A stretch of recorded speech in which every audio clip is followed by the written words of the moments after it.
Thank you for joining this session of the 2020 Annual Washington Conference. Our focus today is consolidation and competition dynamics to support the digital economy. I'm Mark Dever. I'm chair of the U.S. chapter of the IIC and a partner in Squire, Patton, Boggs based here in Washington. Today's session will examine practices relating to consolidation and competition as governments and non-government organizations work to manage and succeed in pandemic economies. As evidenced by the many excellent panels featured in this year's conference, the role of technology is an outsized part of any discussion about government efforts to adapt and businesses to work in the era of COVID-19. Our panel will speak to this as we discuss competition dynamics, but we will likely touch on other industries that implicate the changing digital economies. We're fortunate today, a very accomplished and discerning panel. We have Dr. Kim Mallalieu, Deputy Chairman of the Telecommunications Authority of Trinidad and Tobago, Manuel Kohnstamm, Senior Vice President and Chief Operating Corporate Affairs Officer of Liberty Global, and Johan Ketelar, Director of Public Policy, Head of Connectivity, Access, and Economic Policy at Facebook. Now, allow me to note that we are missing our fourth panelist today, Isolde Goggin, who is Chairperson of the Competition and Consumer Protection Commission of Ireland, could not join us today due to a death in her family. We will miss her, and we look forward to future conversations on these subjects as the opportunity presents itself. Well, thank you very much. What I'll go ahead and do is direct you to the IIC website for this conference, where detailed biographical information for each of the panelists is available. I won't go into it now, you can read it there. And you'll also be able to pose questions through the Q&A function of this platform, and we'll get to many of those as time permits. Now, I'll ask each panelist to synopsize briefly his or her lead observations on competition dynamics in the current and emerging economies and what his or her organization is thinking about and doing about it right now. Manuel, maybe we'll start with you. Thanks, Mark. Thanks for that introduction. It's great to be on this panel and discuss with you how to support the digital economy. First of all, for those of you that are not familiar with Liberty Global, we're a telecom company, entertainment, active in 7 markets under brands such as Virgin Media, Ziggo, Telenet, UPC, and Sunrise, as of recently in Switzerland.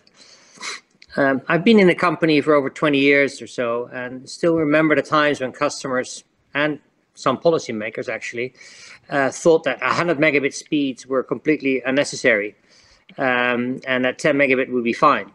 And today we offer gigabit speeds and in fact prepare for the next phase of our technological upgrades. And we'll be able to deliver 2.5 gigs and later on 10 gigs in the not too distant future. We strive to bring the fastest connections to our customers with over 32 million households ready for gigabit connections today.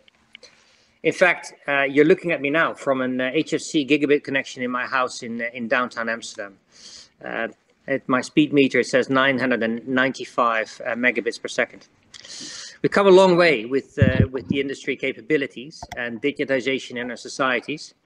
And I think that the next phase of connectivity will be crucial, especially now when we see a lot of existing trends accelerated by the effects of the pandemic.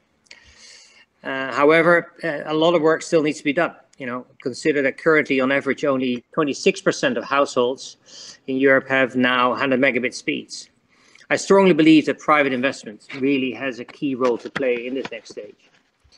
And for us, that next stage came also with a strategic shift.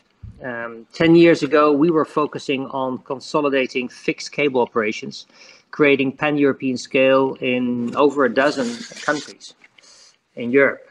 Now, with the new Liberty, we focus on the next stage in the European communications story. Liberty Global now has become one of the leaders in creating strong fixed mobile convergence challengers in national markets throughout Europe, operating now in 7 countries and having converged operations in 3. In the Netherlands, we've engaged in a joint venture with Vodafone Ziggo. In Belgium, we own the company Telenet, which has converged with the mobile operator base. Switzerland, with our recently completed acquisition of a mobile company, Sunrise. It's now a true fixed mobile convergence play as well. And as you may know, we are in the process of merging Virgin Media UK with the mobile operator O2, owned by Telefonica. So from our past transactions, we know it to be a winning combination. Fixed mobile convergence delivers significant synergies and benefits for consumers and businesses in multiple ways. Yeah? And some of the examples that we've seen from our converged operations in the Netherlands are pretty clear and direct. Cost reductions from self-supplying network services, cross-selling products resulting in discounts, speed boosts, additional content, and all kinds of benefits. And it also definitely allows for a much more comprehensive B2B offer to the market. Fixed cost savings generally allow to invest more and more effectively in fixed and mobile infrastructure on the future relative to non-fixed mobile convergence. Generally, we see plenty of room for cost and revenue synergies to translate directly into concrete consumer benefits. And we also see stronger competition with the national incumbent, which is often a bit, I would say, sleepy in driving fixed mobile convergence forward. And with a true fixed mobile convergence challenger in each market, you see that also the incumbent is becoming more active. And then broadband and mobile fixed mobile convergence results in lower churn, and that's been demonstrated everywhere. It's also resulted in much higher NPS scores, on average over 14 points higher in the Dutch market at least. And today, very happy to note that VodafoneZiggo has overtaken incumbent KPN as the market leader in broadband and voice. So where we have our own mobile operations, we're also investing heavily in rolling out 5G services, and we see great future for the combined force of gigabit broadband and 5G. And in the Netherlands, we've actively taken part in the spectrum auction last summer to roll out 5G services nationwide already today. And, few things on the regulatory environment. We do see in Europe a number of regulatory issues to remain, and we experience them firsthand. The lack of harmonized approach to 5G spectrum and technology regulations in various countries. And those issues do create a burden on operators and represent an obstacle for emerging companies to grow and scale up. It's also evident that governments will not be able to fund all of these infrastructures necessary in the EU. It will have to rely on the private sector and also create the right incentives for the private sector to fulfill those ambitions. And that's why we need, on the one hand, a regulatory environment that incentivizes private actors and companies to keep investing, supporting consumer protection and competition, while at the same time preserving the right investments to invest and innovate. And you see a number of regulators in Europe today starting to pivot toward that clear recognition that more investments incentives are needed in Europe. On the other hand, we do need to watch for regulatory fragmentation. And that's an ever-present danger, certainly also within the European internal market. We need to ensure legal certainty in investments, and we also need to enable companies, certainly in the fixed infrastructure environment, to grow to the kind of scale that is needed to participate in the world market. And generally speaking, we do believe that with that we achieve a level of infrastructure competition that drives investment and consumer welfare. So, in a nutshell, all of this will not be possible, of course, without the right kind of telecoms regulation and competition policy. We believe that technology neutral regulation competition policy allows to build scale and create businesses that are fit for the digital age will remain key. As you may have noticed, from the point of view of competition, a lot is going on in the EU, where the Commission is now preparing to undertake a broad review of antitrust rules, in particular in the context of the digital markets. The two instruments that are coming at us anytime soon, the Digital Markets Act and the Digital Services Act, I'm sure we'll talk about those. We are curious how the approach is evolving. We generally believe that the general application of competition rules will be fine, will give the various regulators a lot of instruments already, but we'll see what kind of rules are being proposed by the institutions. With that, Mark, I'm going to leave the opening statements, and I'll hand it back to you for the other. Well, thank you, Manuel. Let me also note that Manuel will have to leave us about 20 minutes early today to attend to some pressing business. We're grateful that he's able to join us for as long as he can this morning, and we will try to wring everything we can out of him in the time that we have him today. We'll leave him, however, I promise. Kim, can we turn to you next and get your perspective from where you sit? Sure, Mark. It's a pleasure to address colleagues and friends across all industries that together put telecom media and, let me just make sure that you can hear me, put telecom media and technology to work for collective good. This is an apt time to do so as we face a duality of sea changes that profoundly impact the future of business in all its forms and for all its constituents. One, of course, is the COVID-19 pandemic, which has thrust new realities upon us before we could catch our breath. And the other is the fourth industrial revolution, which has been more solicitous in coming, but no less transformational in impact. While both have hit the entire world by storm, their effects have not been, nor will their impacts continue to be, globally homogeneous. Small developing countries such as mine, Trinidad and Tobago in the Caribbean, must import goods and services that their modest economies cannot produce. As foreign direct investment has been inadequate to cover the costs of imports, export economies are essential to generate foreign exchange. Many Caribbean countries rely on single product portfolios such as tourism and petroleum-based products that are highly sensitive to externalities, including natural disasters and global demand for crude. Our countries account for 9 of the top 10 whose employment is most reliant on the travel and tourism industry. And our petroleum-based economies weave and weave with international oil prices. Other Caribbean countries gain foreign exchange in return for low-cost labor outsourced by production companies in the developed world.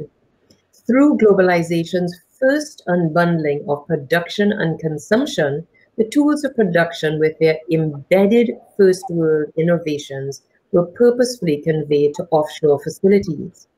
Information and communications technologies, ICTs, center points of the third industrial revolution and globalization's second unbundling, enabled operational efficiencies and remote monitoring of production quality from the home country.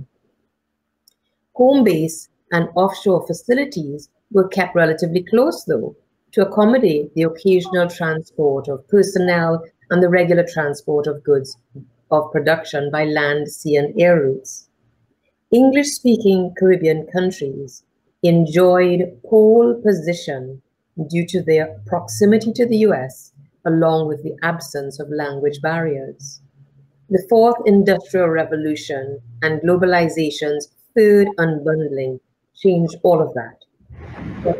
Factories and consumerized 3D printing disrupted the labor market, removing the double competitive advantage of low-cost labor and proximity, irreparably shaking the ground on which offshore outsourcing stood. This foreign exchange earner has left our shores and returned home. Some countries, like China, that also for years exploited cheap labor inputs into other countries' innovation products, strategically inched towards innovation of their own, progressively shifting focus from high-speed production to high-quality development, with attendant profits to social well-being and the environment. Caribbean countries with incomparable economies of scale and very different cultural traditions failed to build innovation systems to supplant legacy, time-bound competitive advantages, and the private sector held tight to non-tradable activity, import, markup, and sell. A new profile of competitive advantage for small island developing states must look different from its legacy, must be stronger, diversified, enduring. In the case of Trinidad and Tobago, global indicators, GCI, NRI, EGDI, and IDI, reveal considerable room for improvement in key competitiveness factors: mobile tariffs, ICT adoption, active mobile broadband subscriptions, firms with websites, online service index, utilization of digital business tools, cybersecurity, high-tech exports, innovation, competitiveness in product market, and ease of doing business. The relative insensitivity to externalities, as well as the agility, flexibility, and accessibility of digital technologies, favor their use to diversify our economies and disrupt markets in a variety of ways through innovations in product, marketing, sales, distribution, and elsewhere in existing opportunities for small companies and with few resources to challenge incumbent businesses that focus on the most profitable and usually most demanding customers. While the incumbent exceeds the needs of some market segments and ignores the needs of others, the disruptive entrant may target overlooked segments, gaining a foothold by delivering adequate functionality at a lower price. In time, it may progressively move up market, ultimately competing with the incumbent. Other niche export opportunities for small Caribbean economies revolve around entertainment, cuisine, design, art, hobbies, sports, environment, training, learning, and more, all embedded with the innovative variants of the very same fourth industrial revolution technologies that caused the demise of offshore outsourcing. One of endless possibilities is the use of small data alongside big data in ICT-enabled community tourism of the sort piloted in Treasure Beach, Jamaica.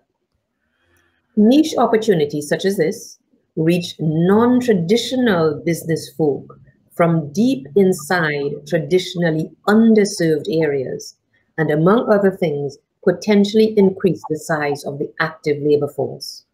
Prisoners, persons with disabilities, persons with psychiatric conditions, and many other marginalized communities potentially offer new labor and consumer markets as the scope of engagement around the intensely integrative technologies of the fourth industrial revolution need not be limited to those with technical expertise. Despite Klaus Schwab's binary view of the future with low skill, low pay and high skill, high pay jobs, new models of productivity and competitiveness may be formulated and activated to highly value a diversity of human talents, supplementing the talents that he envisioned as the critical factor in production. While expanding the active workforce and generating unique products for export, this valuing of diversity and talent may be critical to manage social tensions that Schwab sees as a plausible outcome of the fourth industrial revolution. Despite a long history of inertia, COVID-19 forced many of our institutions to dispense with decades of excuses and overcome seemingly insurmountable barriers to go digital on a dime. The pandemic's disruption of supply chains was a wake-up call that motivates a fundamental change in the structure of our economies and broader societies through K-shaped recovery. This likely entails the creation of a new class of private sector entrepreneurs, less rigid, less import-oriented, as key components of a national innovation system. It surely calls for a diverse community of fourth-level workers, innovators, and inventors from all walks of life, necessary to build enduring competitiveness. And it calls for the deliberate removal of the barriers to entry for new, traditional, and more particularly non-traditional businesses.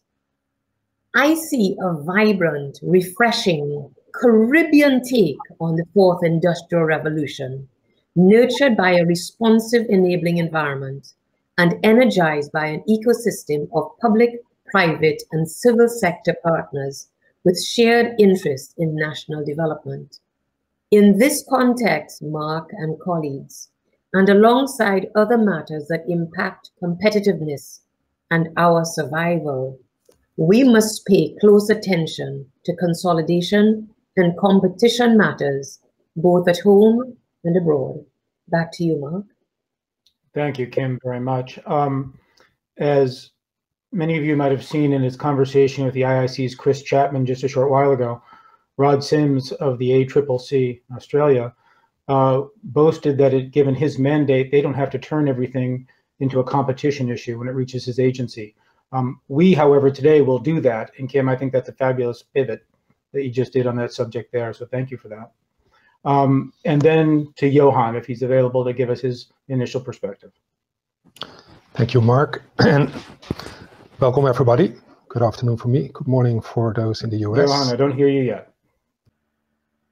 Hopefully he will be back shortly. The connectivity issues might be limiting his audio stream. While we wait, let me see if he's going to be able to rejoin us. But while we wait for that, let's get to some questions, and hopefully he can step in and fill in. There he is. Okay. Can you hear me, Mark? There you are. Yep, this should be better. Yeah, okay. Manuel's offering you a better connection at home, so take him up on that. Yeah, I was about to blame him because I'm using the same provider as Manuel does, but I don't think I have the bandwidth that Manuel just described. Yeah, I'll get you a gigabit connection, Johan. I think that will do better. I'll find you later today. Thank you for the offer. Anyway, thank you for having me on this panel. It's great to be here at IIC, and like you noticed, just from the reconnecting, I'm dialing in also from the Amsterdam region, just like Manuel in the Netherlands here. So I'm representing Facebook today, and I joined Facebook almost 3 years ago. And before, I was the director of the regulator in the Netherlands, both for competition as well as telco matters. So I go back with Manuel, I think since 20 years already. So I can relate to a lot that he said in his introduction, especially about Europe and the Dutch market. And I can also identify myself a little bit with Dr. Kim and what she explained about everything that's going on, including the Caribbean region, because I've been working in that region myself a little bit as a regulator too. But today I will talk a little bit more about Facebook, obviously.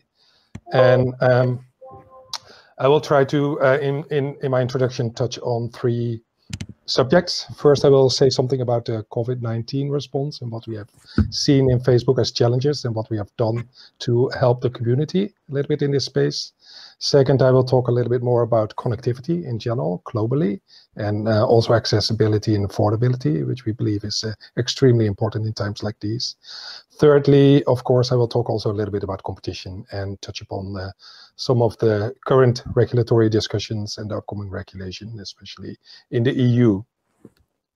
And I think we still have time for a second round after, because I will try to be brief on all the subjects and open the floor later for questions, obviously. To start with the COVID pandemic response, I think we, as many others individually, but also as a company, were taken aback a little bit about all the things happening early this year in Europe, as from March, including the lockdown and the measures that came into force in many European countries and also later globally, and the effect it had on our services. We saw a lot of changes basically in usage patterns, which faced us with a lot of challenges about stability, making sure that our services were safe and stable during this period. That was quite challenging, of course, because it was unforeseen what happened there. Fortunately and happily, we can say that we managed to do this well, together with many other tech players in the industry. And I will also say a couple of words later about the collaboration we had with the ISPs globally, basically. Next to that, it's important, of course, that many of our services were used during the pandemic and still are, and we had to make sure, and we still have to make sure that people feel safe when using the platform, and that there's not misinformation, especially in times of the COVID, where you need to rely on reliable sources about the pandemic and all the health organization providing important information, obviously. So we invested a lot on top of all the investments that we had already in place over the last couple of years in fighting misinformation and all these kind of subjects. And we also helped the industry, related industry, the news industry in this space by a couple of donations. And we work together with the health organization, making sure that all their advertisements and all their information was prominently visible on the different platforms that we serve. Second, we helped small businesses together with the health organizations in this space to make it easier to support their business now that they had to move more to the online world. So we made a lot of efforts in that space, including a couple of donations. And we empowered many of our partners with data and tools to make sure that they could continue their businesses online by making those tools. The third point is about connectivity, basically. We made sure that people stayed connected in these days, and we worked very constructively together with all the ISPs globally, but also together with many governments and regulators. I myself was involved in many discussions at the start of the pandemic because of the traffic loads that companies like Manuel's and many others faced during the first month, basically because of the traffic increase by the different usage patterns of all the people using their networks. So this was closely monitored by the companies themselves, of course, and we were closely together, especially here in Europe, with many governments. I was involved in those discussions and with BEREC.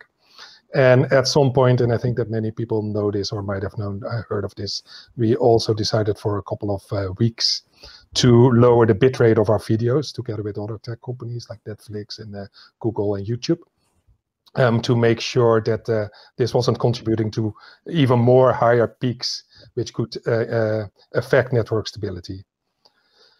Over time, I think the whole industry worked well together, and we haven't seen huge incidents here, and that people could really rely on the whole industry as a whole. And I think it's an example of the symbiotic character of the tech players like ourselves and the traditional telco industry. And I think it's something which we shouldn't take lightly, and we can see as a major achievement. I think that we can safely say that in many countries the economies were able to limit the damage. Thanks to the connectivity that we could still provide. And even to date, the way we are talking here right now, I think it goes without saying, is thanks to the huge efforts that we have taken in this space as a whole industry. I'll move on a little bit on a related subject, which is about connectivity, affordability, and accessibility. Many people know Facebook, of course, for the apps that we have, like WhatsApp and Facebook and Instagram, which are most prominently well known. But we do a lot in the connectivity space ourselves too, because one thing that we have learned from the COVID pandemic is that it's really important for people to be able to get online, that internet access, and I think that Dr. Kim Mallalieu also touched upon this, that internet access is affordable for everybody, and not just for those who have the money to buy good connections like Manuel's and myself here in the Netherlands, but that everybody is able to get online for a decent price. And I'm happy to say that Facebook already over the last couple of years, but even more so over the last year, have invested a lot in collaborating with telcos in many countries and with smaller ISPs to deploy new technologies, to deploy trials in many areas, to connect people. We have examples from all over the world. We have a project in Peru together with Telefónica. It's called Internet para Todos, where we have connected like rural areas where people now can safely get online and get crucial information or even do businesses online to help the local economy. There are many more examples of this. We work together with ISPs to deploy public Wi-Fi, for instance, in countries where people can get online. And I think that the COVID pandemic has only shown that it's even more important to put more effort in this space. It's an area where I'm working on with many colleagues, but if you think of Facebook, it's maybe not the first thing you think about, but I think it's very important also in the community that we are here with ISC today to just mention this once again. We do a lot of investments, even though the examples that I gave are always in partnership with telcos. We are not the telco, we work together with telcos, and they are the consumer-facing entity who provides the connectivity, but we do help with a lot of technology and also sometimes with support and investments. Separate from that, we do invest in data centers, obviously, but also in subsea cables to make connectivity more affordable and lower the prices to get online. We have in the field of accessibility, which is another area because we need to make sure that everybody is included when getting online. We have invested a lot in accessibility tools also for our platform. I can give a couple of examples. We have face recognition tools, automatic alt text, closed captioning. These are just a couple of examples. And only last week we organized a so-called hackathon here in Europe with many students to gather ideas. This was done together with a company called Funka, which is an advisory company who's very active in the accessibility space. And we organize this hackathon to gather ideas from the young community, basically, in this case, to gather ideas how we can further improve our accessibility tools. Let me close my introduction by saying a couple of words about regulation. And I think that Manuel mentioned already the Digital Services Act and the Digital Markets Act, which we will see more of, I think, next week. It's planned right now, 15th of December, the European Commission has announced. I think we're all looking forward, in a way, to see what the more concrete plans will be right now. And there's been a lot of discussion, of course, not only in Europe, but also globally. But I think that Europe is really leading the way here about shaping future regulation of what they call platforms or so-called gatekeepers. And I think that Facebook over the last year has been pretty vocal in the debate, and we have encouraged regulation of platforms, and we still do. But I think it's important to make the regulation sensible and proportionate. I will give a couple of examples and a couple of things that I hope basically that the European Commission will take on board when they are finally drafting these rules. I think, and also, by the way, Manuel can reflect on this because we have been talking about this in the past so often in the telco space. I think that quite often there's a comparison with the ex-ante framework that we know from the European S&P framework with the rules that are there in place. I think there are some similarities, but also a couple of differences which are really important to take into account when designing rules for gatekeepers. The one thing where I'm most afraid of as an economist, but also as an ex-regulator, is that we are drifting away a little bit too much from the current competition-based rules. And I'm not saying that ex-ante rules should not be needed or considered in the platform space, because I think we have seen in the past that there definitely can be competition issues, of course. But one thing which is pretty obvious is that platforms are way more diverse than we have ever seen in the telco space, where we have this world of relatively standardized players and standardized technologies, whereas in the platform ecosystem you see a lot of diversity. You cannot compare the GAFAM companies very easily by not diving deeper into the heart of the dynamics of each of the platforms. That's one thing. So you should be careful by drafting general rules or general prohibitions, I would say. There should always be a theory of harm that you would like to address. I think next to that, you need to look at the broader ecosystem that a particular platform is working in. And again, I think there's a clear connection to competition-based analysis. The more we shift away from typically market thinking and think of a platform as something abstract, more holistically, that should be regulated because of the size. We're taking a step in the wrong direction. I think gatekeepers and the concept of gatekeepers is something which could be labeled on big companies, and definitely Facebook is one of those big companies, but also on smaller companies. There are relatively small companies which could act as a gatekeeper still, and could also create potential harm, because the nature of the data economy, if you can call it this way, is that there are so many new markets that can be explored. And there are, because of the network effects that are there for many companies, not just for 5 or 6 companies, there could be positive, definitely, but also negative risks coming from those gatekeepers. So I think it's important when you design rules for a certain group of gatekeepers that you bear in mind what's happening at the other side of the fence with those who are not gatekeepers, and probably use the same kind of common practices that the then designated gatekeepers used. So I think it's really important to bring that analysis to the table when designing those rules. I think that and that we can learn from the telco space.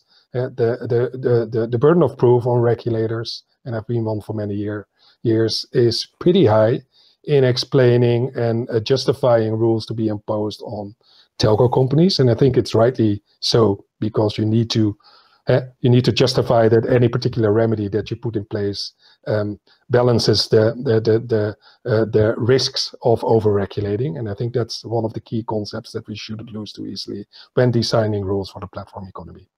I'll pause here, and I'm happy to go for a second round. Back to you, Mark.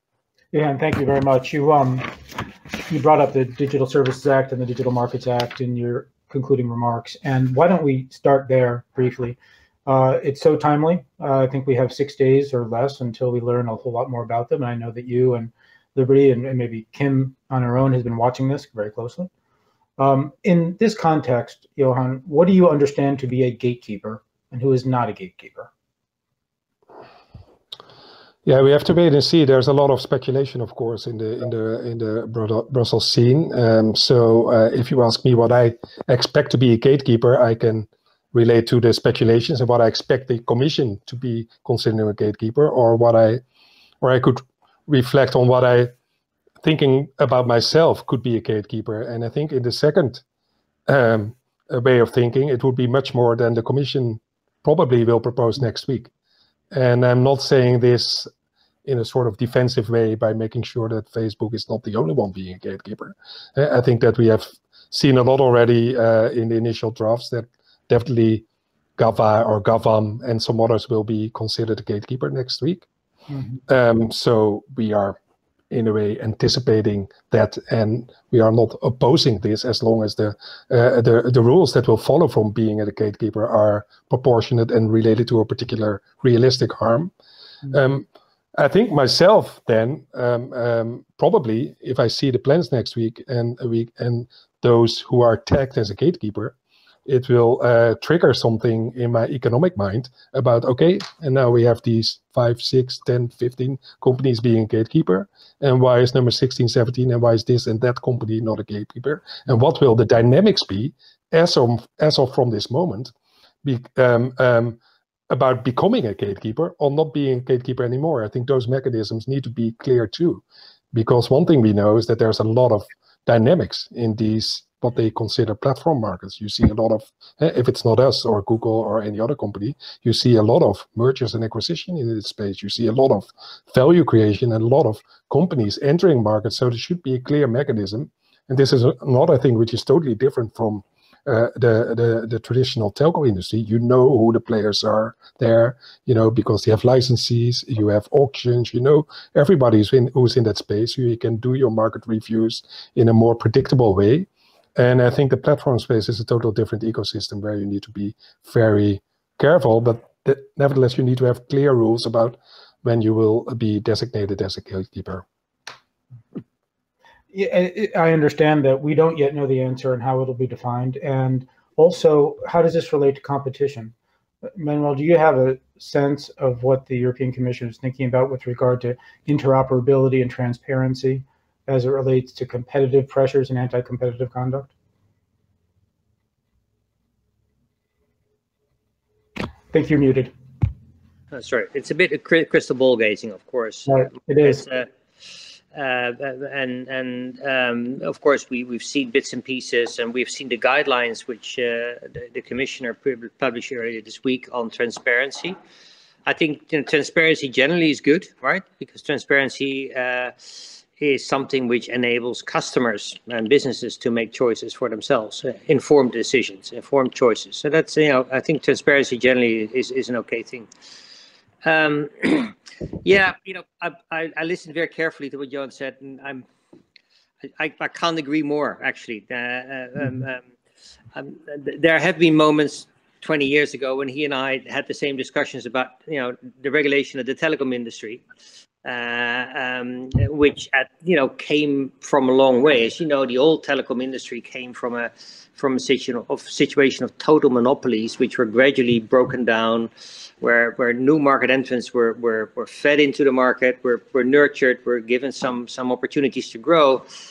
The problem with the traditional telecom system, and the original founders of the European Union have seen that well, or actually of the European telecom framework have seen it well, is that once you create a system of regulation, it has the tendency to stay around, right? Mm-hmm. So you need to build in certain mechanisms that automatically, the principle of forbearance, that automatically kind of constantly require a justification for those same instruments and the same levels of intervention. Because let's not forget, government intervention into markets is an anomaly of the normal way any industry should function.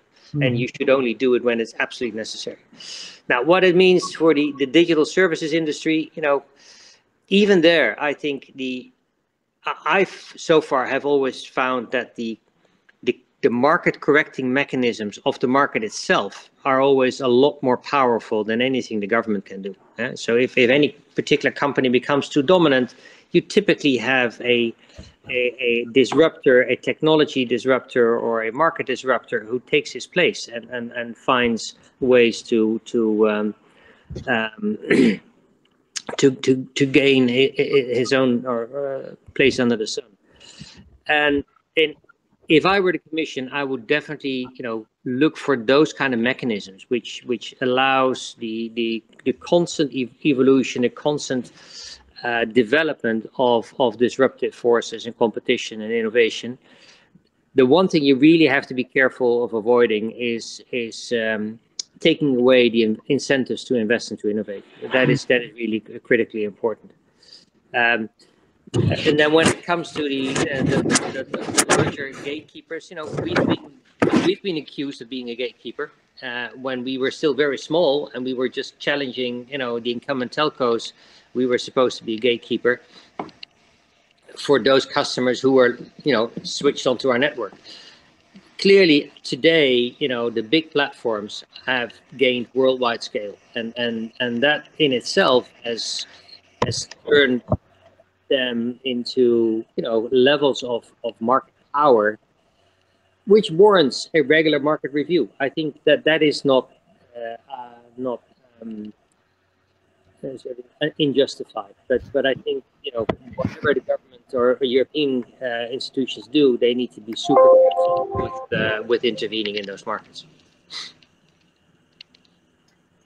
Kim, what is your perspective on these dynamics from the seat of developing or smaller island nations?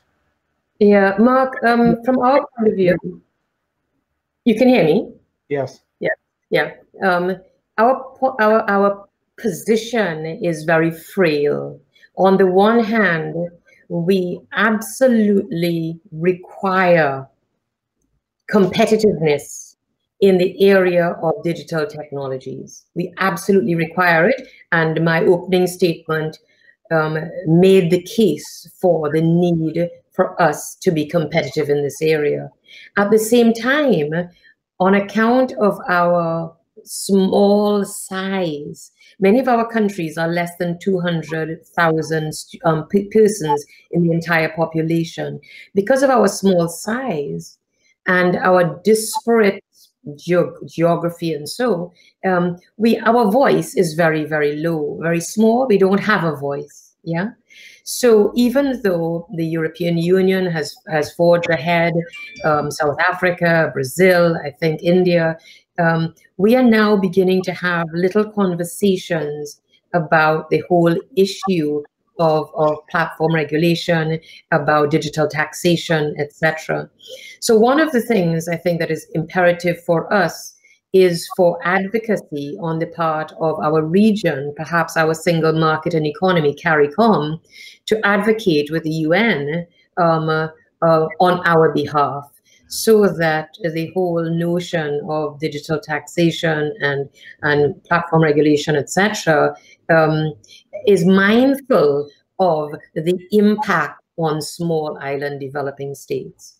We also have additional issues that may not prevail in other countries, and regions. For example, many of our countries do not have competition authorities. And the richness of competition policy that you will find in the developed countries. In Trinidad and Tobago, the Telecommunications Authority, through the Fair Trading Act, has the responsibility and obligations with regard to competition in the broadcasting and telecommunications sector. Other countries are different, but our powers, and yes, I understand the notion of light touch, and I agree with this, but still there is a balancing act that regulators play. In some cases, we need certain powers. And in the case of Trinidad and Tobago and many Caribbean countries, we have very limited powers. Right now, for many years, we have our amendments to our Telecommunications Act, within which there are the obligations of competition for our sector. This has been languishing for years and not yet in effect. So with the amendments to the Act, when they come into effect, we will have, marginally more powers to apply fines and to adjudicate about, pronounce on mergers and acquisitions, and so from, as I say, from the point of view of small economies, we have a small voice and a big need to see these matters resolved, taking our realities into consideration. No, thank you very much, Kim. The authority of regulators is also hotly debated routinely in the United States as well. And from my seat here in Washington, it's something that I've watched ebb and flow even in my career. And perhaps you'll see the same as things take off and recede somewhat. Understanding that we don't have Manuel for too much longer, I wanted to ask Manuel some questions about infrastructure investment. And in your view, what should the role of government and competition authorities be in promoting private infrastructure deployment? And importantly, does the pandemic change the answer? Well, I think, a lot of governments are doing the right thing at the moment. There are definitely a number of regulators who are pivoting a bit towards kind of making infrastructure investment take priority over some of the more, let's say, micromanagement of certain aspects of consumer regulation. And we have seen many years of intense focus on consumer prices. Mm-hmm. Whereas in the meantime, kind of the speeds have doubled, tripled, quadrupled, exploded in capabilities. So the unit price, if you wish, for this industry has come down dramatically. Mm-hmm. And the opportunities for customers to choose their own kind of services on top of those infrastructures has also kind of exploded. The only one example is there was a time where customers were still paying for SMS services. You can't believe it anymore, but and today they got WhatsApp for free, right? Mm-hmm. Or not really for free, but more or less for free.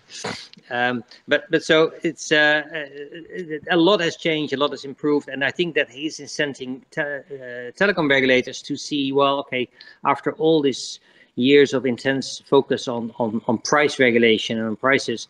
It is time, perhaps, to give a bit more incentive to infrastructure competition. And we've seen the new CEO of Ofcom, Mallalieu, made a speech just like that last week at the Fiber to the Home conference. And that was a quite illuminating example. I think generally speaking, also the communications industry is an industry of scale. I think we all come to see that now. You need scale. You need scale to, if only we're experiencing that when you want to go to the bond market and get the billions in to fund these kind of infrastructure investments, you need a pretty solid company balance sheet to demonstrate that you're actually good for your money and good for your long-term investments. So this is an industry that thrives on scale, that needs scale to go out for these massive levels of investment going forward, which means that we need more consolidation, because that's the other thing, which is a bit of our certainly we've practiced that for the past 20 years. Our company's been engaged in over 250, close to 300 different transactions, consolidating this incredibly fragmented European marketplace. And I know that there are quite a few other areas in the world where this fragmentation is taking place as well. Our sister company Liberty Latin America is trying to do the same thing in the Caribbean area, of course, where they also try to consolidate, get to a bigger size of scale, which gives you the financial muscle to go to these gigabit networks, to build fixed mobile convergence structures, to to roll out 5G networks, not just in the city centers, but also in the less populated parts of the countries we're operating in.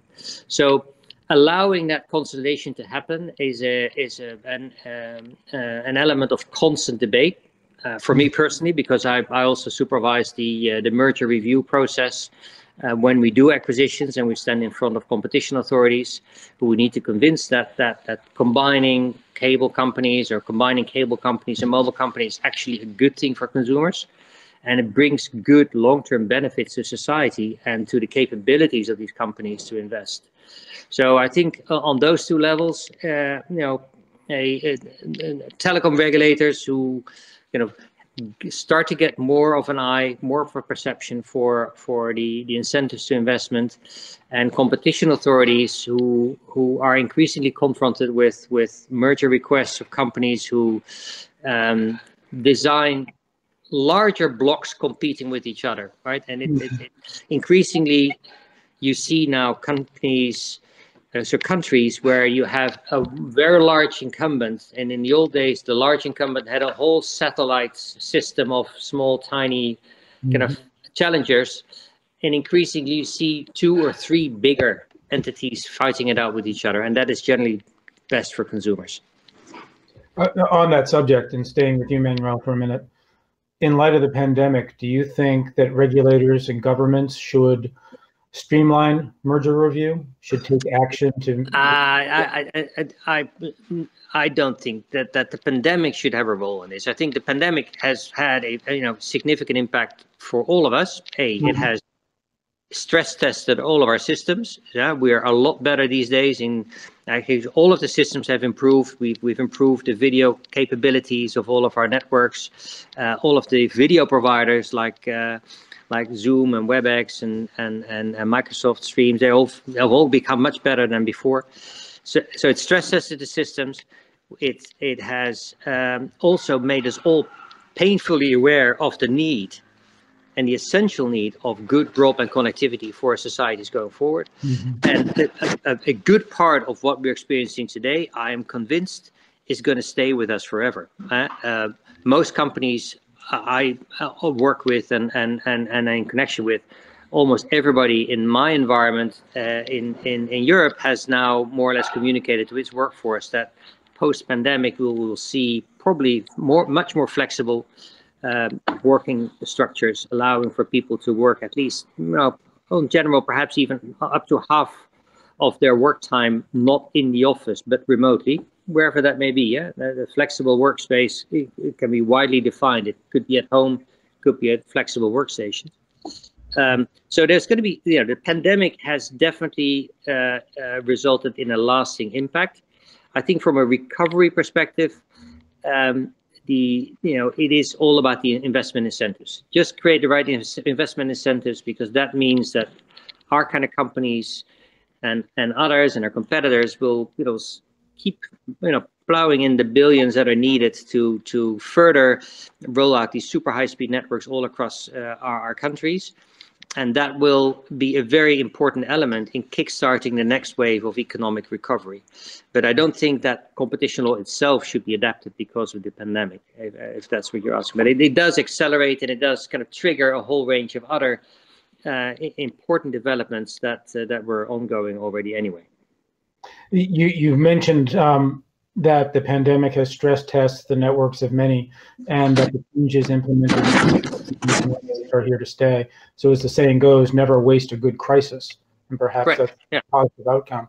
Kim, from your perspective, is there something that you could duplicate on a smaller scale in the Caribbean space?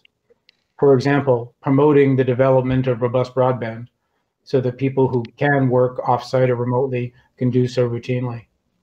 Do you see that? Yes, yeah. I mean, the pandemic certainly has had the same jolt, has jolted us in the same way. And as I mentioned, companies who for years complained and said that they could not and they could not. Not companies, but institutions in general, even the university. We cannot and we cannot. We did.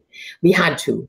One of the things that has come out of this period has been a wonderful collaboration between organizations.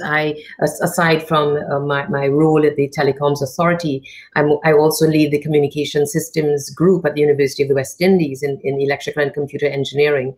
And we've had a wonderful collaboration with Digicel. This is ad hoc. This is just because, just because it happened. Digicel and Telecoms Authority and the university to provide an immediate short-term solution to an underserved area, for one of our students. And that has prompted us, the three organizations, to work together in the whole value chain, the whole processing chain of analysis, simulation, design for underserved areas, and you speak of broadband, and yes, we understand that broadband is vital for teleworking, for real-time teleworking, but there is a whole tiered system of access that is still required in many cases.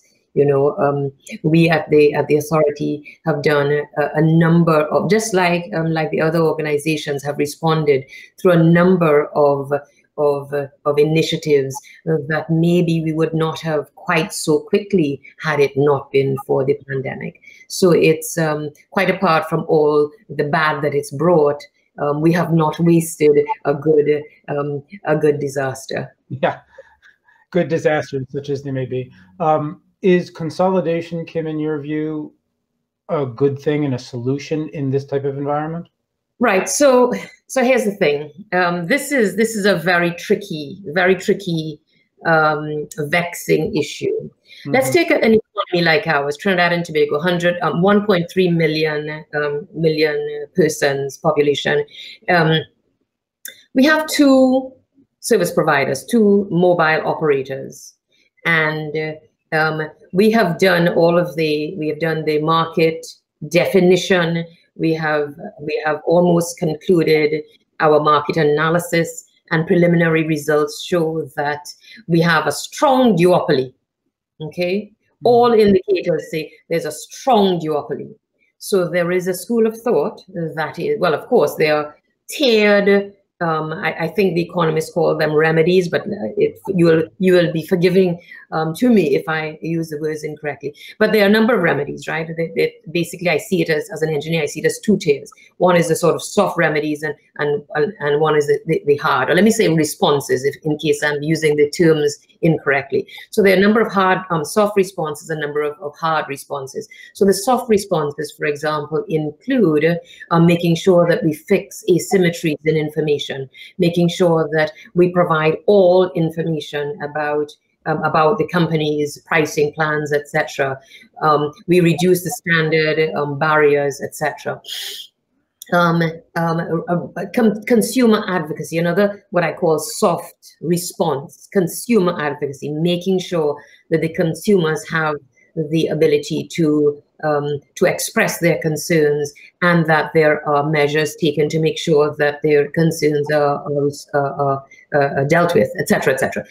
And then you have the harder bits, and one of the harder bits, of course, is there is a duopoly. The natural knee-jerk, I understand, is to increase open up the market to a third provider. That is, if you do the sums, that's how it comes out. We need to open the market to a third provider. Though I say personally that intuitively does not sit well to me in a small economy as ours. 1.3 million, but the numbers say,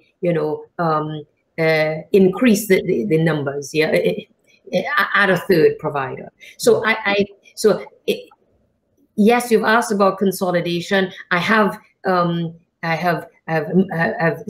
it towards this vexing issue of competition, and if we should or should not increase and open up the market to a third.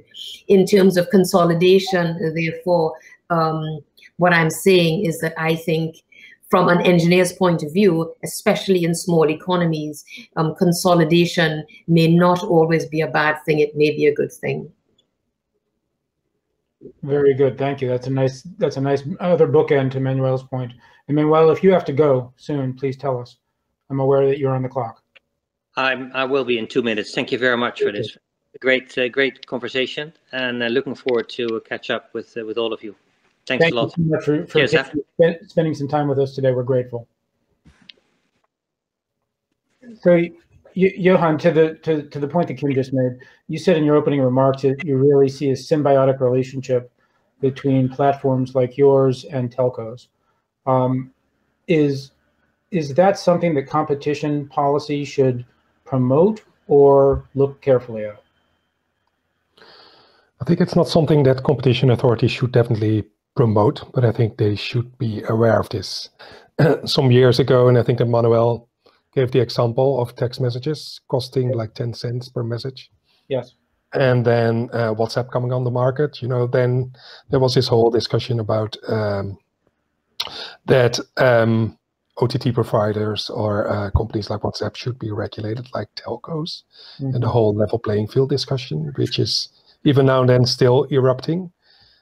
So I think it's more like a given that these ecosystems are symbiotic rather than it's something you need to promote. I think there's now general, and especially the pandemic has shown, in my view, that these relationships are more symbiotic. And of course, there's a bit of competition in some areas. For instance, if Liberty Global is moving into the broadcasting space, then they will face Netflix as a competitor. Telcos that are operating in markets that Facebook is operating, of course, there will be competition. But I think there's a clear distinction between the network layer and the over-the-top layer, if you may call it this way, even though that definition is used too broadly quite often in my view. But I think, so there's not a question of promoting things from a competition authority point of view. It's more like acknowledging that these ecosystems differ, and each of them have different dynamics. And that doesn't mean that there couldn't be competition issues either way. I think that Dr. Kim Mallalieu just explained the competition challenges in a small region where you have like two players. Here in the Netherlands, by the way, we had, when I was still a regulator, a lot of discussions about whether we should have two networks which are open, one network that should be regulated. So these are very familiar questions, but these are different competition questions than how to regulate platforms or gatekeepers who are operating in different dynamics. Sure, there can be competition problems there, but these are different from telco dynamics, and that's the thing that competition authorities, but also ex-ante authorities, whatever authority is going to deal with the DMA in the future, I think that should be taken into account. Interesting you put it that way, because you said that in terms of the symbiotic relationship between platforms like yours and telco providers, perhaps regulators should acknowledge it rather than promote or discourage it.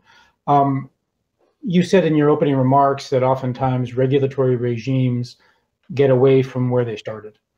And we've gotten a question on our Q&A platform here about sustainability, and should competition policy address sustainability and environmental issues and green agendas? What's your perspective? Is this to me, Mark? Yes, we'll start. Okay. Yeah, I'm more than happy to reflect on this, because in my former role, I was responsible of ex-ante regulation of telcos, but also as the competition authority in the Netherlands, and we have been dealing with a lot of sustainability questions back then. For instance, in the food industry, and well-being of animals, and whether you should, as a competition authority, support initiatives in this space to make sure that the mass production for food production is disincentivized, basically. And I think from those, and the same in the renewable energy industries, where there were a lot of competition questions, whether some things were allowed under current competition rules, given the broader sustainability goals. And back then, and I think that the competition regime, definitely in Europe, but I think, Mark, you know better from the US perspective. So I'm also curious to hear from you. I know you're the moderator, but maybe you can reflect on this a little bit yourself. But I think the competition rules in the Netherlands and in Europe allow for a lot of flexibility in this space. And there's room for sustainability goals. And you don't even have to quantify these in economic terms, as long as you can make the argument that this is better for the broader welfare aspects for a certain region, country, or a broader region. So I think there's a lot of flexibility there. And I think also under the pandemic, which is also interesting, I wasn't obviously not in the competition authority anymore back then, but I followed it a little bit from a distance. And I know that here in the Netherlands, the competition authority reached out proactively to the industry, also making clear that the competition rules in Europe and in the Netherlands allowed for collaboration between companies, as long as those companies could make clear that it was better for the common good. And I've seen in practice that this worked in the medicine industry by companies that maybe pre-pandemic would have been seen as potentially collaborating in a unlawful way. They were now transparent about what they were talking about in the provision of medicines to the broader community. So I think there's flexibility there, and there's always room for case-by-case analysis, at least from the European perspective. So I don't think there should be a readjustment of those rules here.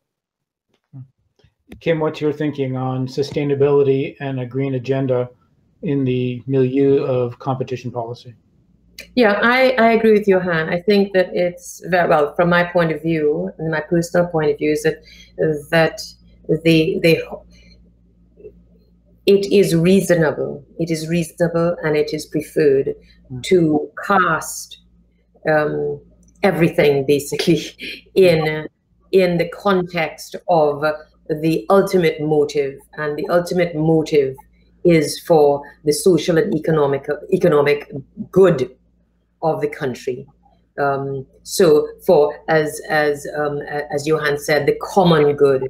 I think that this message should underpin and overarch all of our actions, our reactions. So I think there are opportunities, and we should take the opportunities, seize the opportunities to include that as part of this holistic goal, and move away from the mechanical, out of context, interventions and ventures, that everything really has to be grounded.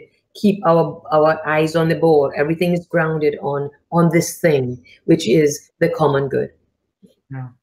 Well, thinking of the common good in today's environment, we are reading and talking and thinking a lot about vaccines, the distribution of vaccines and the dissemination of both the technology to support vaccines and their use and administration. Do you think that competition policy has a role here, perhaps addressing bottlenecks, so that the common good, as you described it and as Johan described it, can be promoted through the wider dissemination of things that improve public health? So if this is addressed to me, Mark, I'll answer very quickly. A knee-jerk reaction is that, because now from my opening statement to right through, that I'm heavily focused on this bigger picture of competitiveness for the country. I see the opportunity for the distribution, for example. I see that as an opportunity for services and digital services that could increase the efficiency, the reliability of this effort to distribute. And so I see this as an opportunity for digital services.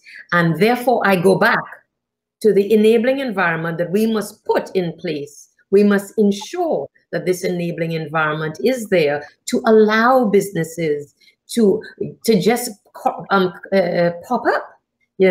traditional and non-traditional businesses to just pop up. So I believe that there is a place for competition in the sense of making sure that the field is open, making sure that the basics that are required to do business, which is a big issue in many small developing countries, is large barriers, large unnecessary barriers to doing business. You know, and so competition is one of those tools, but it's in a bag of tools which really have to do with which really heavily focus on ease of doing business.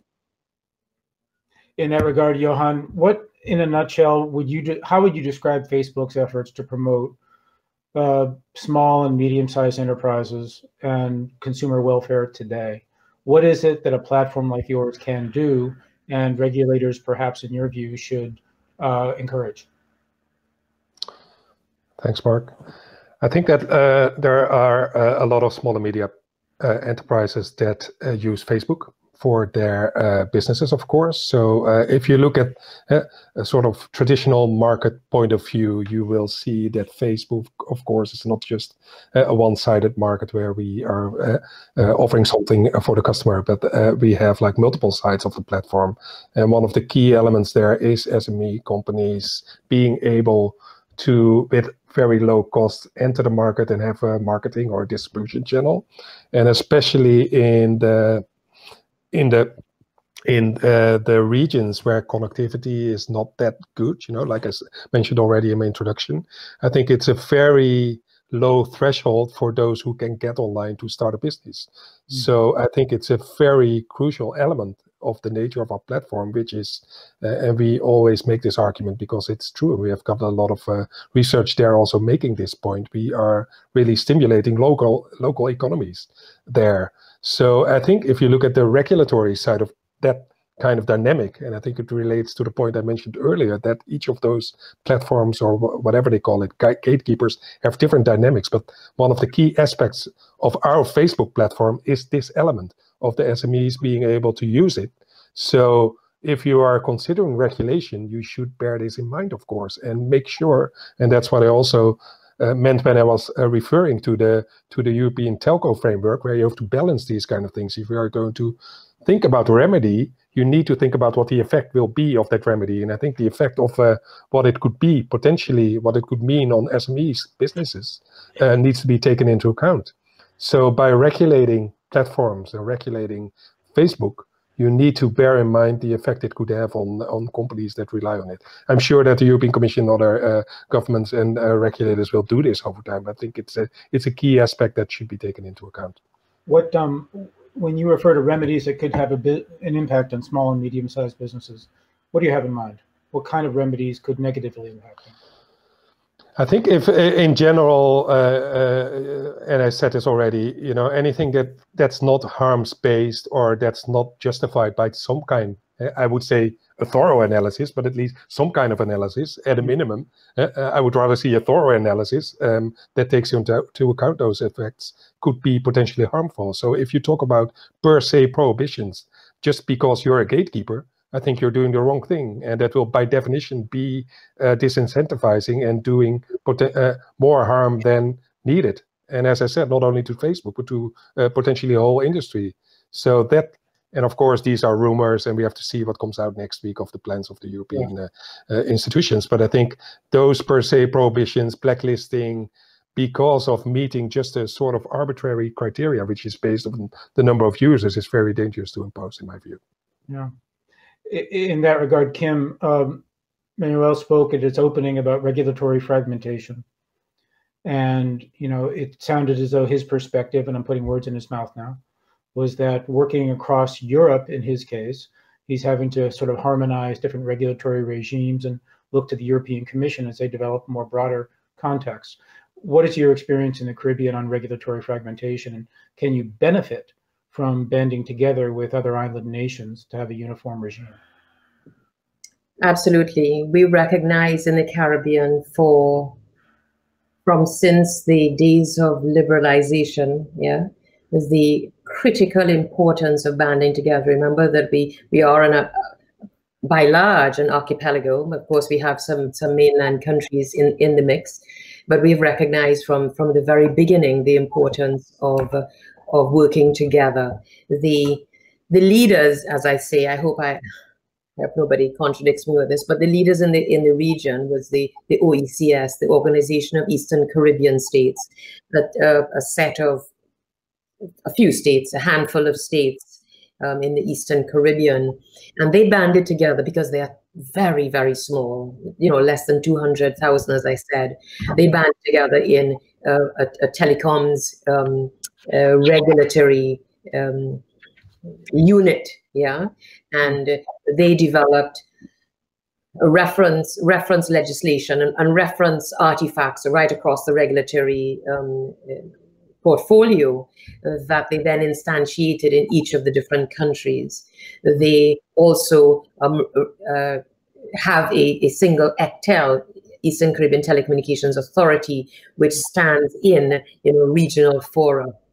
And that was an extremely potent a move in the Caribbean, but it's only a few islands. At a broader level, we have the Caribbean Telecommunications Union, the CTU, and we have been in the CTU, we've been working diligently for years, for over a decade, on the same thing, is on harmonizing all aspects of telecommunications regulations and policy. This does not mean, of course, that everything is exactly the same, but it's all interoperable. As much as possible, it is certainly comparable. It's as much as possible replicable. I sit on the Caribbean Spectrum Management Task Force, which is an arm of the Caribbean Telecommunications Union. It is multi-stakeholder, private, public sector, university, etc. And we are working diligently, have been for years, on harmonizing spectrum, which of course is something that really needs harmonization across small states that are close together. So it is absolutely critical for our region, and we all recognize it, that harmonization is essential, though we recognize that harmonization does not necessarily mean coordination. It means collaboration, it means sharing, it means benefiting in ways, through synergies, as opposed to imposing restrictions that are prescriptive. Well, it also sounds like for Liberty or somebody like Manuel, not dealing with regulatory fragmentation is a positive from their perspective. We only have 2 minutes left. I wanted to touch very briefly on the digital divide.